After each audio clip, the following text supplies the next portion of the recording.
अहो, मताचे बटन की विश्वासाचा कागद.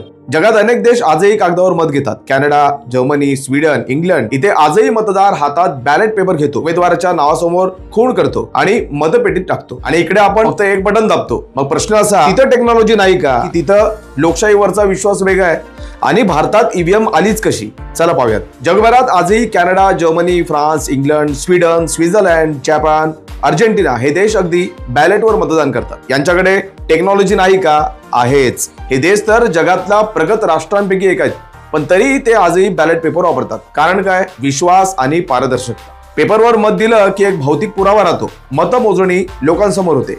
मत नोंदवताना आणि मोजताना मशीनमध्ये काही फेरफार होईल असा प्रश्नच राहत नाही. त्यामुळे लोकांचं मत आणि निकाल यामध्ये संपूर्ण विश्वास राहतो. भारतामध्ये 1998 नंतर हळूहळू ईव्हीएम मशीनचा वापर सुरू झाला आणि 2004 नंतर सर्वसाधारण निवडणुकांमध्ये याचा पूर्ण उपयोग झाला. पण का? भारताची लोकसंख्या 1.4 अब्जपेक्षा जास्त.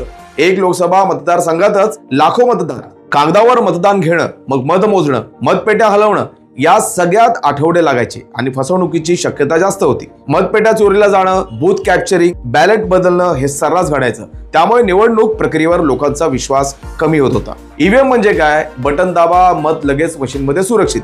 ते इंटरनेटला जोडलेलं नाही, त्यामुळे बाहेरून कोणी हॅक करू शकत नाही. आता तर व्हीव्हीपीएटी स्लिपही मिळते. तुम्ही जे मत दिलं ते लगेच प्रिंट होऊन तुमच्या समोर दिसतं. जगात जेथे लोकसंख्या कमी आहे तिथं बॅलेट पेपर वापरणं सोपं आहे, पण भारतात ते शक्य नाही असं निवडणूक आयोगाचं म्हणणं आहे. पण तरी सुद्धा विरोधी पक्ष वारंवार बॅलेट पेपरवर परत जाण्याची मागणी करतात, कारण त्यांना वाटतं की मशीनवर संपूर्ण विश्वास नाही आणि मतदारांचं मत बदललं जातं. दुसरीकडे आयोग म्हणतो संपूर्ण प्रक्रिया पारदर्शक आहे. राजकीय पक्षांसमोर चाचण्या होतात आणि निकाल जलद व अचूक लागतात.